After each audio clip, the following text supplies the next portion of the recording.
Just another crazy day in 2020. This is the summary.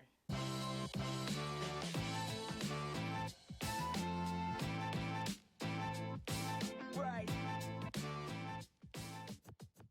You know, Trump is notorious for peddling internet conspiracy theories that suit his own interests. But I think this one stands head and shoulders above the rest. President Trump is now leaning into another fake conspiracy theory in an attempt to discredit former President Barack Obama.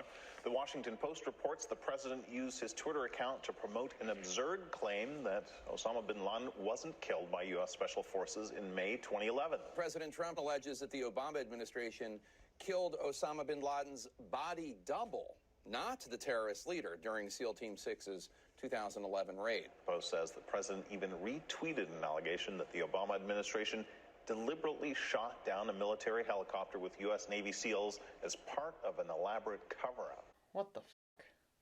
Do you guys understand that in Trump's mind, Obama hired a man to act as bin Laden's double, staged this elaborate mission, and then had to cover it up?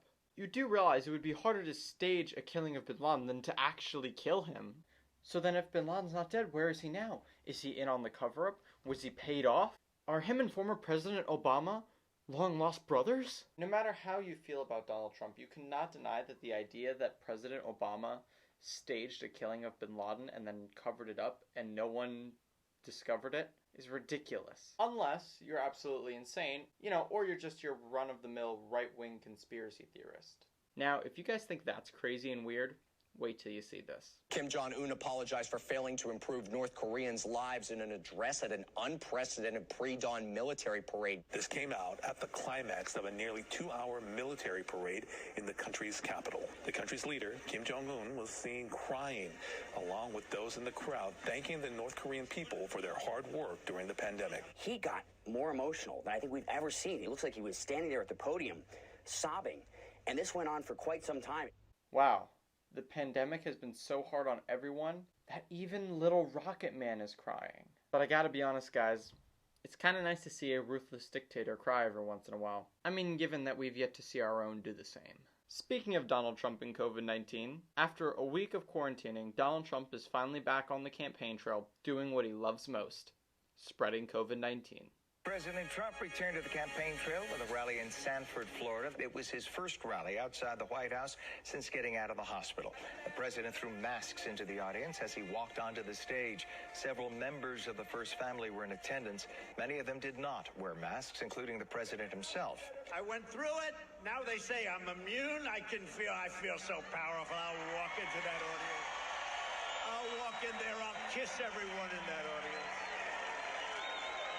I'll kiss the guys and the beautiful women and everybody. I'll just give you a big fat kiss. Well, there you have it, guys. Trump getting COVID-19 changed nothing. Well, except now Trump's just hornier. Also, are we not going to talk about how he said he would kiss all the guys, but then he also said he would only kiss all the beautiful women? By that point, if you're trying to imply that you're straight by saying all of the beautiful women out there, you're not doing yourself any service, given the fact that you just said you're going to go around and kiss a bunch of guys. But, forget about the fact that he would be opening himself up to catching COVID a second time, and even if he doesn't catch COVID, he could still be spreading it to other people through himself. Or not to mind the fact that he would be violating all of the World Health Organization's policies. On top of that, the fact that you would completely portray Mike Pence like this. You know the man hates gay people? But no, draw the line at beautiful women. That's the right way to go. Yeah, but you know what? It doesn't matter because beauty is in the eye of the beholder. So f*** you, Trump. So even though Trump himself has recovered from COVID-19, his polls are still in the ICU.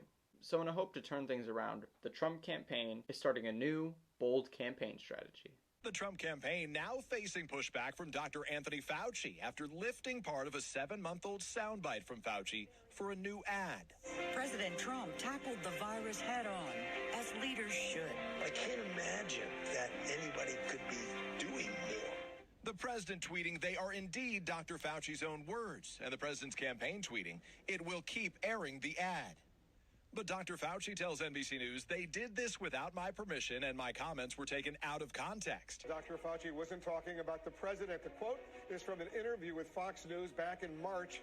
where he was talking about the coronavirus task force and its efforts to respond to the pandemic. I think it's really unfortunate and really disappointing that they did that. To take a completely out of context statement and put it in, which is obviously a political campaign ad, I thought was really very disappointing. What would you say if I told you I heard that the Trump campaign was actually preparing to do another ad featuring you? You know, that would be terrible. I mean, that would be outrageous if they do that. Damn, this is like in a game of Among Us when you're the imposter, and then you say, no, I was with Blue at the time of the death. But then Blue says, no, you ain't. But that's totally okay, because Trump has gotten another endorsement from a very well-respected scientist. I spoke to him 3 times that next Saturday. The guy sounded 100%. It was amazing. It actually probably goes to speak to how good some of these vaccines that are being created are. And what my father's done on the vaccine front, no one could have done. No one could have done.